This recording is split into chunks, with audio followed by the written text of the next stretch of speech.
So support for this episode comes from NordVPN. Using a virtual private network is key to protecting your internet connection and privacy online. One of the main reasons I use NordVPN is for security. NordVPN protects all my sensitive data, like my passwords, my credit card numbers, from hackers. So how does it work? When you turn on a VPN like Nord, all of your browsing data will move along on an encrypted tunnel between your laptop and a secure external server. This means even if a hacker did intercept any of my data, all they'll be able to do is see encrypted gibberish. I use it all the time when I'm traveling, and it only costs the price of a cup of coffee per month. To get the best discount off NordVPN's plan, go to nordvpn.com/tripus. That is nordvpn.com/tripus. Our link will also give you 4 extra months on a 2-year plan. There's no risk with NordVPN's 30-day money-back guarantee. So again, just go to nordvpn.com/TRIPUS. The link is also in the podcast episode description box.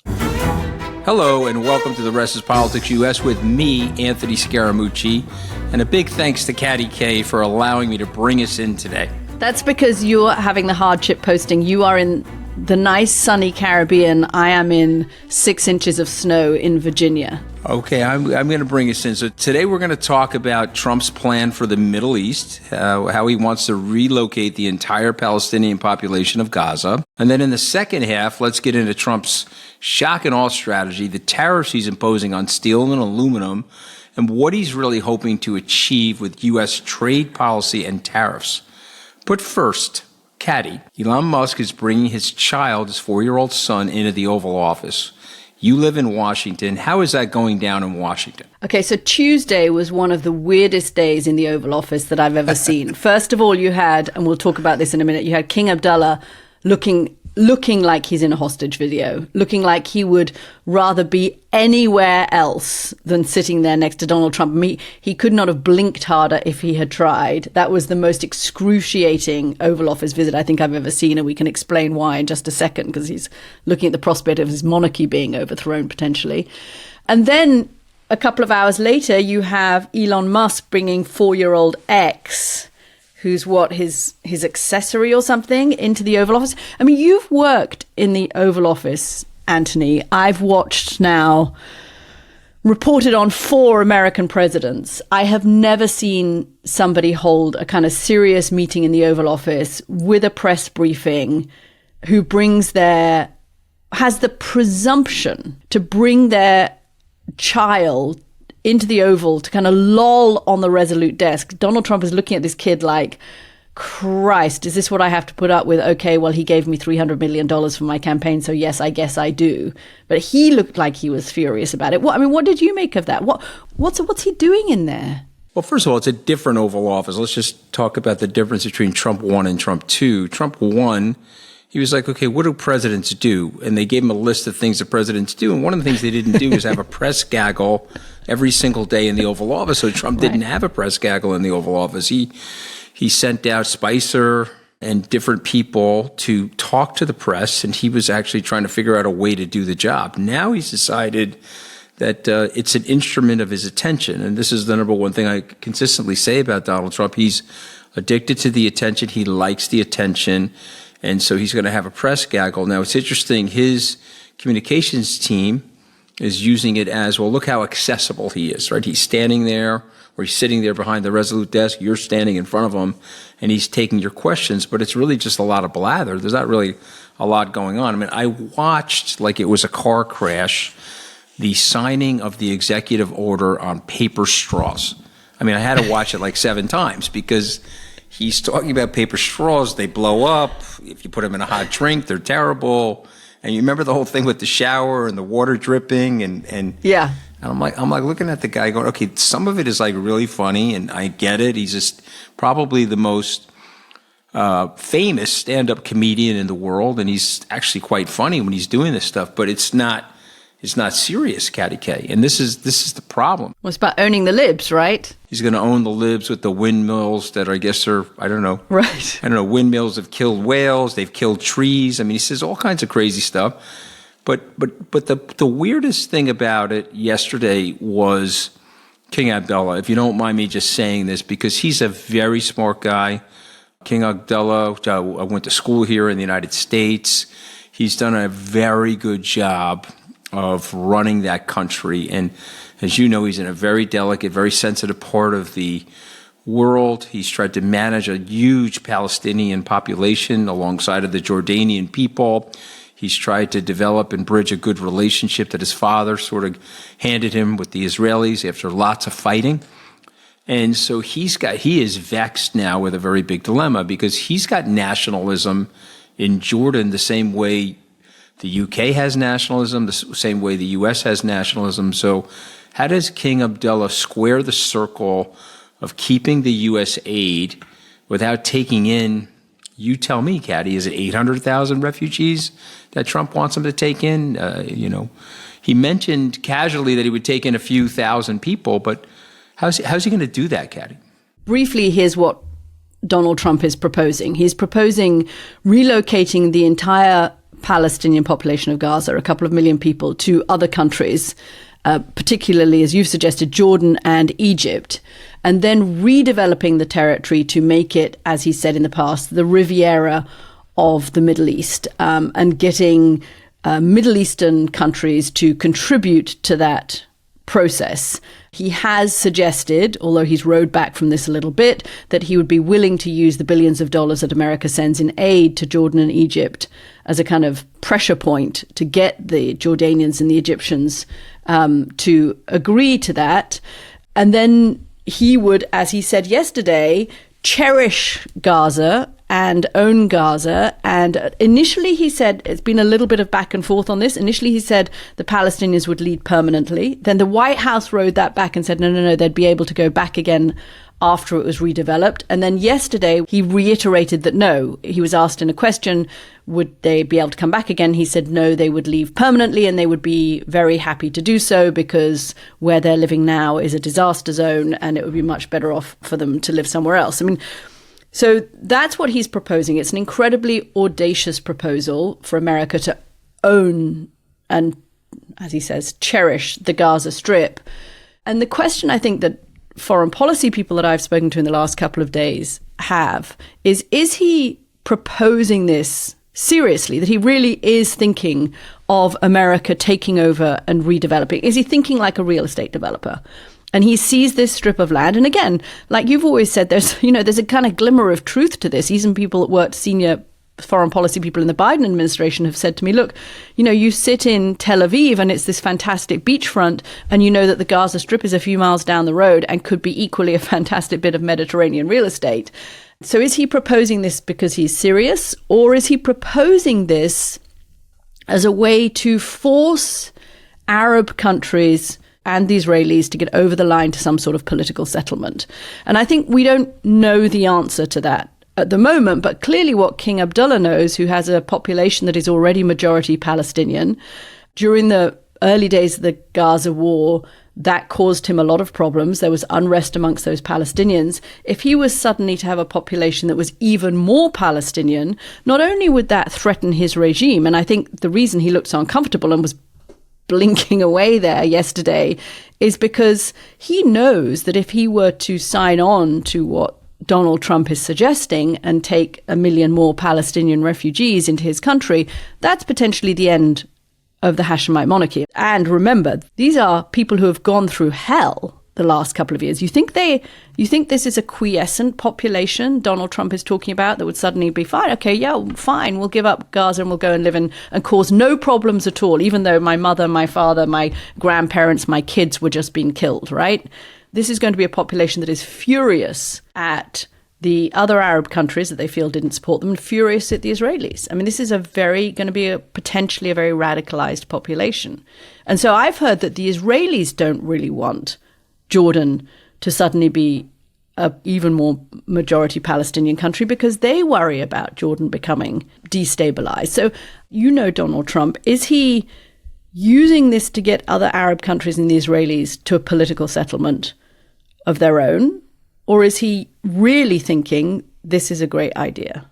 Well, I mean, I'll start by saying that he really thinks it's a great idea, but I want to step back, if you don't mind, and just talk a little bit about the Gulf and a little bit about the situation there. And we have a lot of young listeners, and so some of our older listeners may know all of this already, but just 30 seconds on this. The Ottoman Empire leaving the Middle East and Palestine, the British and the French empires leaving the Middle East and Palestine right around the end of the Second World War.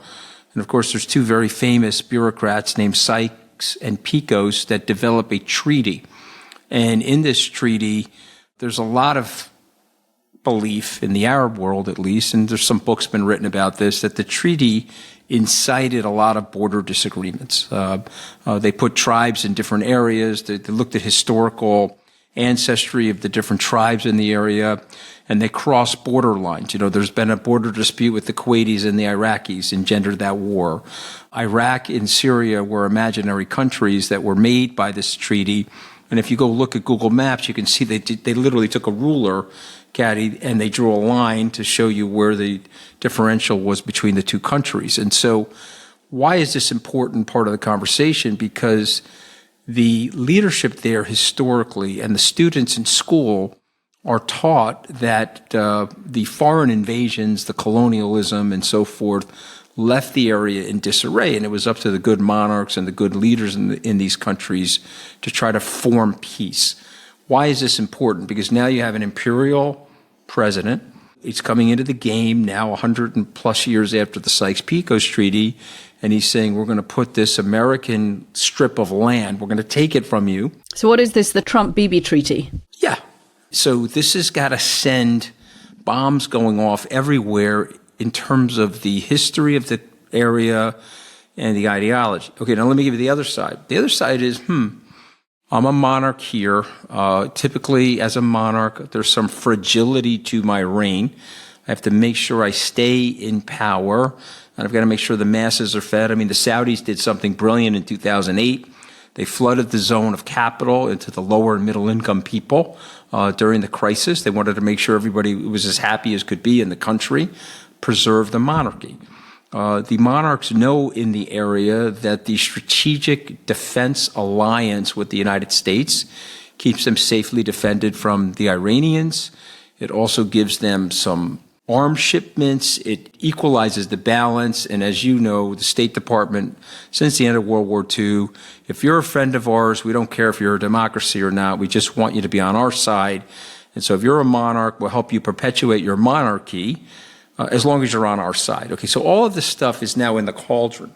So weirdly, there are monarchs in the area, and there are people in politics in the area that quietly like the proposal. They could never say it. They'd have to go out there and say they hate the proposal. But if they had American troop support in the area... Wow, because American troops in the Middle East have gone down so well in the past, right? Just saying, I'm just telling you that there's two sides to every argument. Now, where I come down on it is that you'll have, I don't know what the percentage ratio is, but if there's 1.8 million people being displaced, you will create a lot of terrorists. You'll create a lot of suicide bombings. Yeah. You'll create a lot of people that are like, okay, this is so unfair to us. On top of what they've just been through, right? On top of what they've just been through. So to me, I think it's a nonsensical idea. It's a non-starter idea.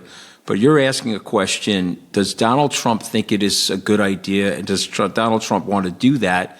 And the answer is Donald Trump absolutely wants to do it, and he thinks it's a good idea. This four-dimensional chess stuff that's always being said is a bunch of nonsense. Now, the idea won't materialize into that.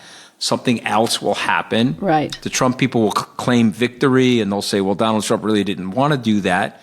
But he does want to do that, Katty. He wants to own Greenland. He wants the Canadians to be the 51st state. He told Brett Baer at the Super Bowl, let's not pretend he doesn't want to do it. He wants to do it. You know, one thing that is emerging is that Donald Trump has this view of foreign policy and America's role in the world, which is very, as you said, it's imperial in a way. It's spheres of influence, right? I can have my sphere of influence which is Canada and Greenland and Panama and this area of the world. And really, I don't really mind that much if China expands its sphere of influence, even potentially to Taiwan and in the Asia Pacific. And okay, so I know that the Egyptians would love to step into Russia, which I have been told by people who worked as senior officials in the Biden administration, they were in this constant tug of war with the Egyptians over Russia. I mean, the Russians want another base in the Mediterranean.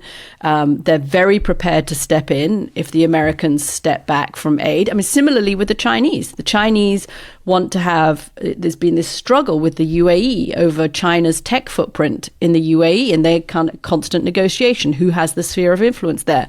Donald Trump seems to think that, you know what, if you pull back from USAID, we alienate the Jordanians, we alienate the Egyptians, it doesn't really matter that much so long as I have my sphere of influence, and America is so powerful that it will be able to to protect its sphere of influence. I mean, it's a very different way of seeing the world from the world that we've had since the Second World War. I mean, I think that what worries some people about this proposal is that even putting it out there, I don't know if you managed to see from your very exciting, luxurious Caribbean retreat, if you had the time to see King Abdullah sitting in the Oval Office yesterday, because obviously you were on the beach. But he looked very uncomfortable. This looks like a man who knows that if this goes ahead, that's it. His monarchy is potentially over, right? And I think Trump doesn't seem, maybe he just thinks that something positive will come out of this and a better deal will, the Biden administration got kind of 80% of the way there with some kind of deal for post-war Gaza. And he thinks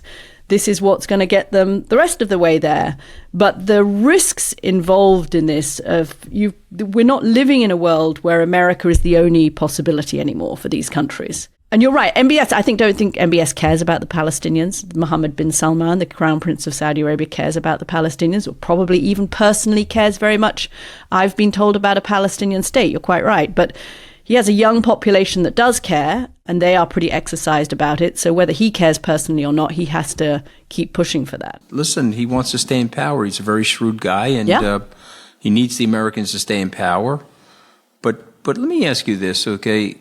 Gaza. How did the Biden administration do in Gaza? How would you grade the Biden administration? Yeah, they didn't get there. I mean, I suppose you could argue, no, I think the problem with the Biden administration is they didn't pick a lane. They gave the Israelis the weapons. They never actually held back, apart from once, the weapon supply. But they also tried to get Bibi to do more on the humanitarian front. And by trying to do both of those things, I'm not sure they ended up doing either of them very well. We should recognize, Anthony, we're talking at a moment that's very precarious, right? Because we don't know how this Saturday deadline is going to go for the hostages to be released and whether the war is about to resume, whether the ceasefire is over. Let's go to the Ukraine for a second. Biden administration on the Ukraine. So we just gave him a C or an incomplete, sort of a mid-ish to almost failing grade in Gaza, and an incomplete. What about the Ukraine? I think they get a better grade on Ukraine because of the way they rallied the international community. Without Biden's effort, Europeans and NATO would not have stepped up to the degree to which they did in supporting the Ukrainians early on in the war. Now, again, did they try to do a middle course? Should they have been far more, should they have given them the jets earlier? Should they have trained the pilots earlier? Should they have given the ATACMS the long-range weaponry earlier to hit into Russia? But that was not just American concerns. There were quite a lot of European concerns. I mean, there were real, genuine concerns from my conversations with people in the Biden administration about Russia using a nuclear weapon. And they were trying desperately to make sure that didn't happen. I think you can give them a B on Ukraine. I got him at a C, actually. And this is the thing about Trump. Again, people are going to, I get in trouble with everybody, right? Because I say some things about Trump which are true, and anti-Trumpers hate me for it. And then I say some things about Trump that are true, and Trumpers hate me for it, right? I mean, it's just because there's some truth in Trump, and you have to look at it. So does the madman theory work in geopolitics? Because people thought Reagan was a little mad, right? They thought he was a little mad. And this is Nixon's theory, right? That he would play the madman, and so the Chinese would. Yeah. Mm-hmm. I don't know that the madman theory, and this is what I was saying about we don't live in a world where America is the only game in town. I think the madman theory works better when you are the only game in town. But at the moment, the Egyptians do have the options of going to the Russians. Other countries in the Middle East do have the option of going to the Chinese. And if the madman theory were to lead to a world in which we are carved up between America's sphere of influence, Russia's sphere of influence, and China's sphere of influence, but do those authoritarian countries, are they ever really satisfied with just having their sphere of influence? I mean, if you put them in a little box, they want a bigger box, right? I want the box next door. I want that box as well as my box. I've had people who are full supporters of Donald Trump who have seriously said, listen, there is a risk in this Trump presidency that we lead to something like a third world war, because the spheres of influence theory, which is slightly your madman theory, right? Don't mess with us. And anyway, we're so big that you have to do what we want. You have to bend to our will because we're so big and powerful. And I don't know that that theory works as well when we're in a multipolar world. All right. I mean, it's a brilliant analysis. I guess the thing that I'm wondering about, if Trump were president and he said to Putin, listen, you're going to go in there, I'm just letting you know, I'm going to go to the Europeans and we're going to bomb the daylights out of you, and we're not going to just let you do this. Was it a historically bad decision by the Biden administration and the Europeans to hold back the Ukrainians? I think it was. Yeah. Okay, probably was, right? So in other words, the madman theory would have been, Vladimir, hey, giving you the heads up, you're the size of Italy. You have the GDP of Italy. Yeah. Okay, Don't mess with us. We're gonna demolish you if you do this, right? Would that have stopped him from doing it? Well, that's the kind of tough guy theory. I'm the biggest guy on the block. block. I'm also a little mad. I'm gonna do things. Yeah. Oh, you're gonna nuke us? Okay, go. Why don't you hit us with a nuclear bomb somewhere and see what happens to the Russian state if you do that, right? I mean, again, I don't want that, because these are people, and people are emotional, and if they trip a wire or they get their pride involved, hundreds of millions of people can die, right? I mean, Curtis LeMay turned to Jack Kennedy during the Cuban Missile Crisis, and he says, let's bomb Cuba. And he says, well, you're going to irradiate part of South Florida. Well, that's okay, he said. He said, well, what if they start sending bombs here? And LeMay said, well, that's okay. And then Kennedy looked at him and said, well, how many people do you think are going to die? He said, well, about 160 million. That's what Curtis LeMay said.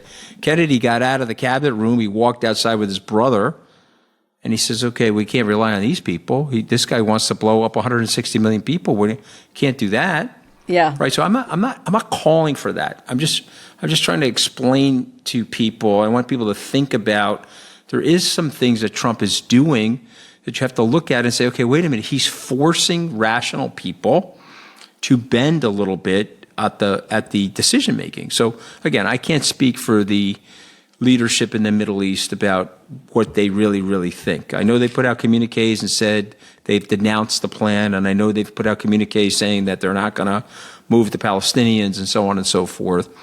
And I know that Zelensky wants to end the war, and I predict that the war will end the way the Finnish war ended with Stalin. The Finns lost territory.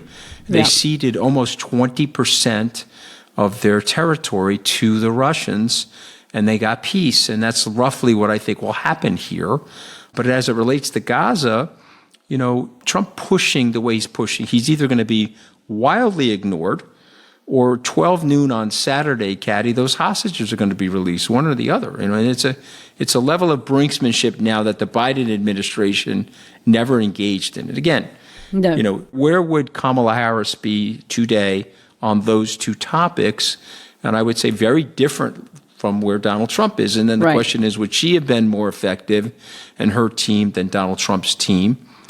And it's not clear to me, because they didn't succeed in the first 4 years. Right. And I've spoken to senior Jordanian officials who are actually pretty optimistic and positive about Donald Trump, and do think he has the ability to bring about some kind of big peace deal, which I think is his ultimate goal, is some kind of big deal between the Saudis and the Israelis. And I get your madman theory.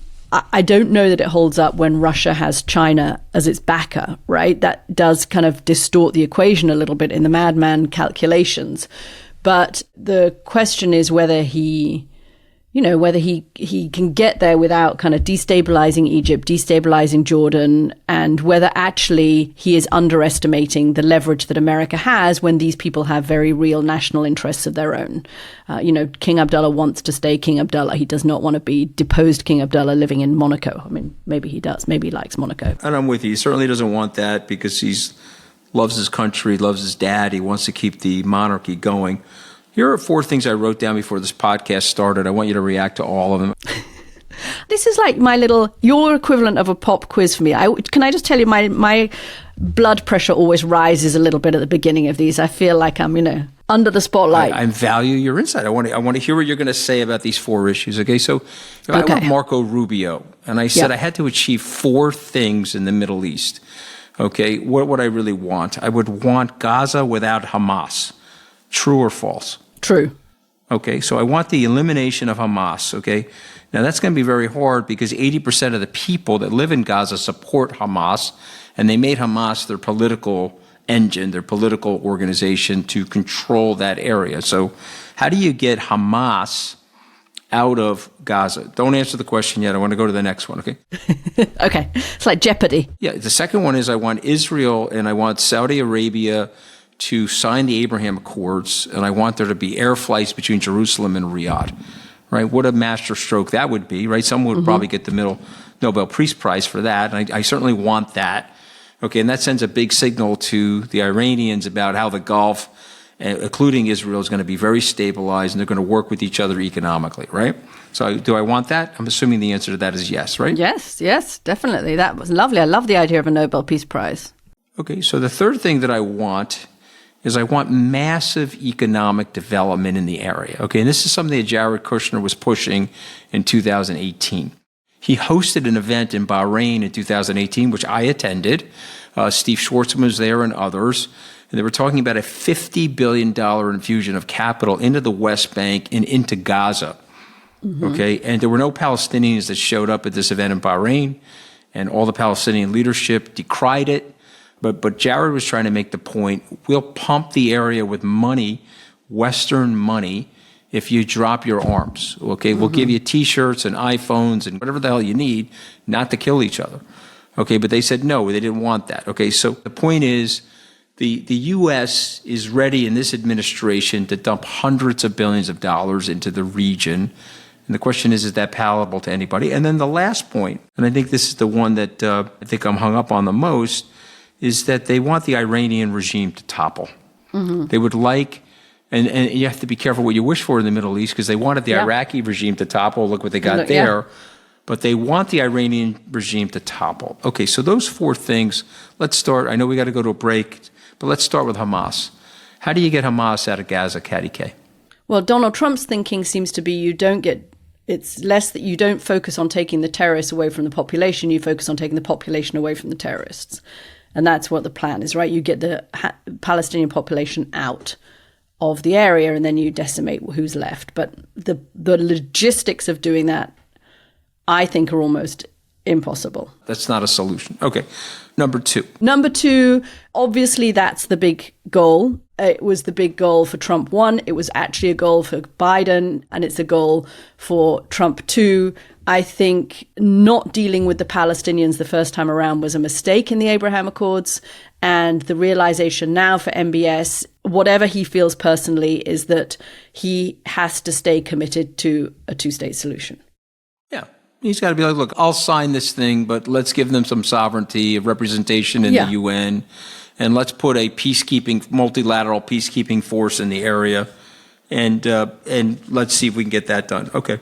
And it's probably inconsistent with point 1, but anyway. Well, it's inconsistent with point 1, and also the political leadership has never really accepted the 2-state solution. I'm talking about the Palestinian political leadership. And why is that, Katty K? Why won't they accept the 2-state political solution? That would be then a permanent recognition of the fact that they're never going to get Israel. Israel has to exist. Okay, right, exactly. So there's a very large group of people in the area that does not want Israel to exist under any circumstances. It's almost an 80-year-old nation, and they don't want that nation in the area, right? So said differently, it's 1/3 as old as the United States, but they Right. don't want that. They don't want that nation in the area. So it's going to be. So this is a tough problem, right? So Yeah. Donald Trump is going to solve the Ukrainian war in 24 hours, but he's going to solve this in 5 minutes. But I think we both agree, and you're the only Arab speaker on this podcast. By the way, I can barely speak English. You're the only Arab speaker on the podcast.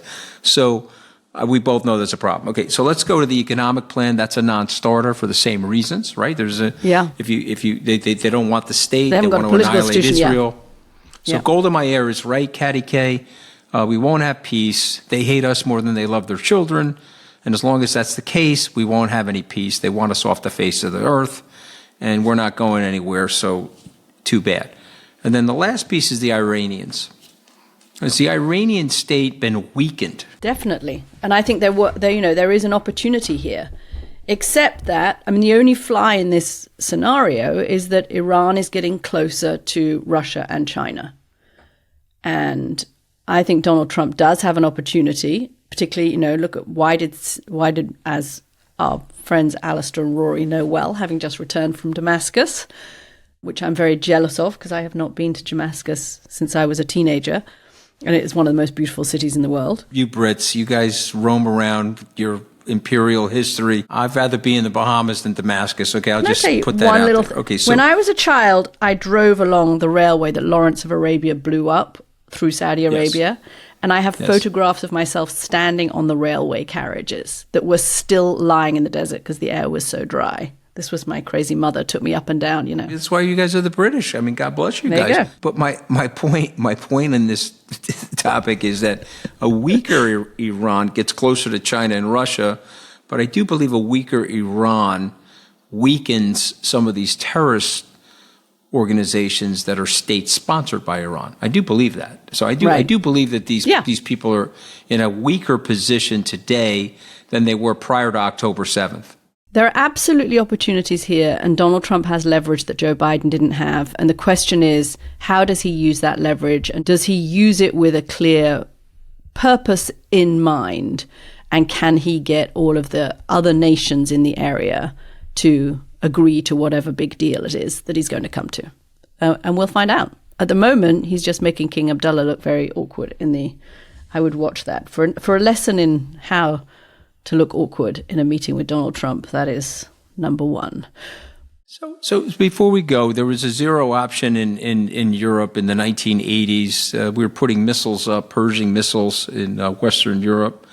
And Reagan got to the table and said, how about a zero option? We'll pull our missiles, you guys pull your missiles. And it shocked everybody. People didn't anticipate that. What if Trump said to people, listen, I need to give these people sovereignty whether you like it or not. And they're going to be under the protection of America. There's going to be an American protectorate in the Gaza Strip. And we are going to talk to leaders in Gaza that are not affiliated with Hamas and don't want to be affiliated with Hamas. And we're going to help them redevelop this area. They're going to be in control of it. They're going to govern it, but they're going to be under the protection of America. And we're going to help the non-Hamas associated Palestinians, to help us destroy the Hamas cause of terrorism in the area. And we're going to make it so beautiful, to use a Trumpian expression, and so wonderful. I mean, just move my hand like this, so people on YouTube can see it. We're going to make it so beautiful and so wonderful that there won't be a need for terrorism. You see, I think they have to come at it from a different angle is my point. Okay, and I think Trump is saying, get him out of there, we'll redevelop it, and we'll push him into other countries. No, let him stay there. Let's work with non-Hamas Palestinians to redevelop the area and to protect them and to get security guarantees from the Middle East and from the Saudis that they're going to be protected and safe. If terrorism were just a function of economics, you probably wouldn't have had 9/11. Osama bin Laden was not a poor person. He didn't come from a background in Saudi Arabia where his family had no wealth and this was an economic prospect. Just because you give them the Ritz-Carlton in Gaza doesn't mean you're going to suddenly wish away. And I think that's how Donald Trump is thinking. Give them a swimming pool and a beautiful resort and suddenly they won't be terrorists anymore. I mean, I think that's... I get your point. Think about this differently, but that is not where terrorism comes from. Again, it hasn't been solved for 80 years. I'm not saying it's going to be solved. And you're saying think about it differently. I get it. Kicking out the Palestinians, which is a non-starter globally, and it's literally definitionally ethnic cleansing.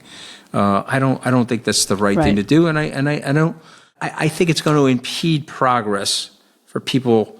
He's taking it seriously, but if others in his administration take it seriously, it's going to impede whatever potential progress there could be in the area. So, Katty, we have another live stream for our founding members this Monday. It's going to be 8 p.m. UK time, 3 p.m. New York time. So keep an eye on it in your inbox for the link. If you signed up on YouTube, we'll share the live stream link in the community channel. And if you want to become a founding member and watch these episodes live, sign up at therestispoliticsus.com.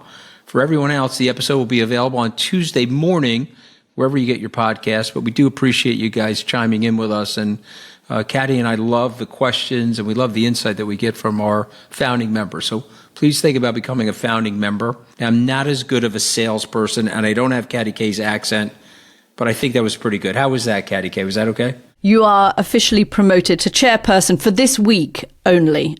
I may have to take the chair back. All right. That's usually what happens to me. I'm able to do a job for about a week, and then some bad shit starts happening to me. But you're not quite making a Scaramucci on the chairperson front. Yeah. Okay. 7/11ths of a Scaramucci. Thank you, Katty. Yes. I'm making it even shorter. But we had great fun on Monday, and there is just so much going on, as you all may have noticed at the moment in the Trump administration, that we feel it is worth giving you a little update more frequently. And actually, that's what we wanted to talk about this half, Anthony, is at what point, because I had an interesting conversation with somebody who was senior in the first Trump administration and worked pretty much throughout that period, who said something to me. I had a conversation with him to try and kind of determine, how should we be thinking about everything that's going on? And he reiterated something that you have said, which is that, look, the way to think about this, all of these executive orders, everything that Trump is doing, is that it's really about the ratings. It's really about keeping the public's attention. It's not about changing America, because if he wanted to change America, he would have to do this through Congress. I mean, he has a Republican majority in Congress. So if he really wanted to change the federal bureaucracy in a permanent way, get rid of American aid in perpetuity, you'd have to do it through Congress, right? And potentially he could go to Congress, but that would take time. It would move slowly. What he wants in these early stages of his administration is pretty simple. He wants an enormous amount of attention and an enormous amount of eyeballs. And I think that, that kind of, it's an interesting way of thinking almost about everything that he's doing at the moment. This is a ratings grab. And God, I mean, they're doing an amazing job. Have you seen these incredibly slick videos that they've started producing? One of our producers at Goalhanger sent us these very slick Instagram videos, social media videos that they're producing at the end of the day with Caroline Leavitt, the press secretary, standing there talking about everything that he's done. I mean, it's like a 1-minute daily resume ad for the White House. We've done this, and this. And I think it's so far it's been effective. The question for me is, how long can he maintain people's attention? I hear you, and I think that that's what he wants to do. And he's decided that he's going to have the press in the Oval Office every single day, very different from the first term, and I understand that as well. But I guess, our sister podcast or brother podcast, however you want to call it, Alistair always says something that I think is important. When will the media stop covering? Like, when will the media, okay, you've said the same thing 150 times. Yes, it was slightly crazier than the last thing you said, so we have to cover it. When will the batshit crazy meter at the media, like the Geiger counter, the radioactivity end, Katty? Or will that go on for 4 years? I mean, you had a turn of phrase that the FT used. What was that turn of phrase? Oh, yeah, that was good. Yeah, that was my friend Ed Luce, who was writing in the FT. Shout out to him this week. And he said, at the moment, it's boringly shocking. But what happens when it becomes shockingly boring? I think that's a real question for Trump because you can see, look, you saw it this week, right? So the signing of the executive orders is his moment to get the press in. Every time there's an executive order signed. And by the way, one thing that we should say, this week for one of the executive orders that was signed on Tuesday, the one about expanding Doge's powers, the Associated Press was not allowed into the room for the signing of that because the Associated Press is still calling the Gulf of Mexico, not the Gulf of America. And their argument is that we are a global news organization. America now calls it Gulf of America, but the rest of the world still calls it the Gulf of Mexico. Therefore, our protocol is that we are still calling it the Gulf of Mexico, and they were banned. We're talking about the Associated Press, not kind of, Marxist Daily. Well, I mean, he's going to be upset with Apple. I mean, he calls him Tim Apple, but it's really Tim Cook. He's going to be really upset with Tim Cook because Tim Cook, if you go to Apple Maps, it says the Gulf of Mexico. So I guess, I don't know, does the UN still call it the Gulf of Mexico? I imagine so, yeah. We know that the Arabs call the Arabian Gulf, and the Persians call it the Persian Gulf. And we know that. And so if we're going to do that here, that's fine. People, it's just funny to me that people don't really even understand what happened during the Mexican War. They don't understand the number of Mexicans that were killed by the Americans, and they don't understand the force out where we took their land and we pushed the Mexicans back below the Rio Grande. And the notion that was called the Gulf of Mexico was totally acceptable given the magnitude that everything that happened on the North American continent. But, some orange man has showed up. He wants to call it the Gulf of America, and he wants to be America first. There was an interesting thing the other day where he wants reciprocal tariffs. And so he's gone through the list. Wherever your tariffs are, we're going to have ours right where yours are. And so that negates 85 years of U.S. history. And it fails to recognize that the United States was trying to help these developing countries, and we were accepting tariffs on our goods and services, and we were allowing theirs to flow into the country so that we could raise living standards. And you're sitting there, you want to end the migrant crisis and the border crisis. Well, how about helping your neighbors in South and Central America? But now we're going to have reciprocal tariffs with them. Well, that's not going to help them. Richer neighbors to our south, Katty K, less migrants. Okay, everybody understood that. We ended lots of economic development ideas, lots of economic aid to those areas, and you could have kept those people in their countries, but now we have an 800-mile run to the border where you've got young women with their newborn babies running for the border. Think about the economic desperation that they may feel in their own country. So I get where Trump is coming from, but it is so naive, and it shows such a lack of the substantial history that has taken place here in the New World over the last 500 years and over the last 250 years that the United States has been a nation. So, okay, we can do all these things, but without the historical context, okay, I think it's very, very dangerous. And if you said to Trump what I'm saying, he looks at you like you're nuts.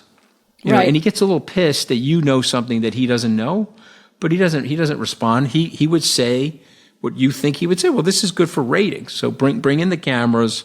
Let me sign these things that are good for ratings. I think it's also that he genuinely believes on the tariffs front that America has been ripped off by other countries. He has this thing about trade deficits, that trade deficits are inherently unfair to the United States. Not that Americans just like buying stuff like sofas and washing machines, but also that countries should pay to have access to the extraordinary American market. And this is something that he's always said. And there's, again, a bit like we said in the first half, and this is always the thing I think that, and trying to understand what's going on in Washington at the moment, what's a genuine belief and a proposition and as something he's going to stick to, and what is a negotiating strategy?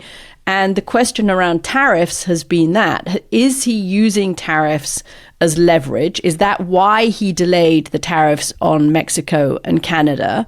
My understanding is that he may have delayed them for legal reasons in order to reimpose them in 30 days in a way that is more structurally sound for the White House and is less likely to get overturned by the courts. Or does he genuinely believe that he wants to impose these tariffs, and even if it precipitates a trade war with potentially even America's allies, that's okay because America is the biggest, strongest, most lucrative market in the world. And in the end, a bit like we were saying with the kind of Middle Eastern countries, in the end, other countries will bow to Donald Trump's demand and carry on. They won't try and trade with China or Europe or the global south, because actually it's the American market that's the most important market. I think this time around, even though first Trump administration, he imposed tariffs and there were a ton of exemptions, what he's done with the steel and aluminum tariffs that he imposed this week, the 25% that will come into effect on the 12th of March, he's actually kind of done away with the exceptions and the exemptions that he had in the first administration. So I think actually this time around, he's much more determined to really go ahead with the tariff regime. Let me ask you a family question, Katty K. Yeah. It's a family question. It's a family show, right? Do we think we have a lot of kids that watch the show? I don't know that there are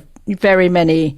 Not like Elon. I don't think Elon Musk's son, 4-year-old son, is watching the show, sadly. I don't think he's watching it. And Elon would probably shadow ban us probably because of some of the stuff we say. But let me just ask you this question. You have a rich guy in the family, very wealthy guy in the family, and then you have a lot of poor people in the family. I'm going to give you 2 fact sets, and you tell me which family's doing better. So you have a very wealthy guy in the family. He's done very, very well. He's benefited from the natural resources around him. He's benefited from a really good system in place. He's done very well. There's a lot of poor people in the family. And so the rich guy makes a decision, wow, I'm a very rich guy. And yes, I've got to take care of the people right in here in my backyard, but I've also got to take care of other family members. If I take care of other family members holistically, the entire family is going to do better, and there'll be a better sense of calm, and there'll be better sense of peace. Okay, that's one fact set. Let's say another fact set. I got a very rich guy, and it's about me, and I made it all on my own, and there's no luck involved, there's no anything involved other than me, and it's me and me and me that I mentioned that it was me, a result of which you're not rich, and even though you're in my family, I really want nothing to do with you. And if anything, if you want to come to my swimming pool, because I've got this gorgeous Olympic-sized swimming pool, and I've got this gigantic American-style TV, not with a the European, floaty flamingos and the floaty dolphins, and Yes, exactly. And not a European eyeglass, dropper no, TV proper, like a contact one. The cocktails with the umbrellas. Yes, everything. Absolutely. I've got everything. But you got to pay, Katty. I'm a very rich guy, but you know what? I've got such a luxury lux place. It's not an open bar. Not an open bar. You've got to pay to come in. So let me ask you this question. Which family is going to do better, Katty K? Go ahead, you tell me. Well, if I said the second family, you'd say you ninny. That's the wrong answer. Obviously, the first family. I know. If you said the second family, I would get orange hair dye. Yeah. I know exactly where to buy the orange bronzer, and I would deliver it to you in D.C. Yeah, didn't Donald Trump try to get his brother's kids cut out of the family inheritance? Well, exactly. Yeah, no, there's a big book. One of his nephews wrote a book about that. But my point is that when we had this neoclassical, neo-Victorian group of people who believed in, and I don't even know how to pronounce it right, but it's like noblesse oblige, or however a great Brit like you would say it, there was an obligation. Actually, a French person would say it, but anyway. Okay, but maybe it was a French person. But my point is, and again, maybe it was a religious context to it too. Maybe there was like a Christian context to it, or Judeo-Christian context. It was like, okay, listen, we've got this, but for the grace of God. Okay, and happy is the man that is happy, or happy is the woman that's happy with their own lot in life. But there's something about us that we have to do. We have to help other people. I grew up in a blue-collar neighborhood. I did make some money. I try to take care of my family members in that neighborhood. I've paid college tuitions. I've bought cars. And I'm not patting myself on the back. It's a necessary thing to do to help the functionality and the harmony of the people around you. And I think that's a micro conversation, but there's a macro conversation happening geopolitically. And Mr. Trump, President Trump, he doesn't see it the way the neo-Victorians like Marshall, Atkinson, Truman, Eisenhower, the way they saw it. I was in your beautiful country, the UK, last week. I got the opportunity to speak at the Atlantic Council. I was there for breakfast. The Americans need to understand something. The world sees America very differently than the Americans see themselves. Okay, they're looking for help from America. They're looking for America the kind, America the benevolent. And I'm not saying that everybody likes America. Sure, there are people that don't like us and they want to knock our block off, and I get all of that. But in general, Western nations and aspirational people in Western nations, they look to America for the ideals of America. And yes, all of its imperfections and so forth. But what Donald Trump is basically saying to people, hey, man, that's over. You're going to come to my swimming pool and drink my cocktails with the umbrellas in them. You're going to pay me for them. And if we're going into that society, and if he's successful in doing that, I think it's going to be a more callous world. I think it'll be a world that'll be tougher. It'll be tougher on America and Americans than Donald Trump and his minions that surround him at the White House actually think. It's also contradictory with what we were talking about in the first half, which is Donald Trump's idea that there are spheres of influence, because to protect a sphere of influence, you've got to protect your allies. The largest sources of imports of US steel that have just been hit by tariffs, Canada, Mexico, Australia, America imports from, that's another ally. I mean, if you really want this kind of idea of, right, we're carving the world up into kind of great power spheres of influence, then I guess Donald Trump thinks he's going to own those countries, so maybe they wouldn't be subject to tariffs anymore. But it seems contradictory with the sphere of influence idea. I mean, in that model, you really do have to protect your allies. It's so well said what you're saying. If you want to have a sphere of influence, you've got to work with and protect your allies. It's just so well said what you're saying. But well, I don't know why we're forgetting that, Katty K, but it's one man and the bellicosity of his rhetoric and his bullying style, and it's one man's political polling. He's done very well. There's a group of people in the country that believe what this one man is saying to the point where he scared other people. And by the way, I don't know where the Democrats are. Nobody's articulating what I'm saying on the side of the Democrats. Nobody's getting organized. There's no organized dissent to what he's doing.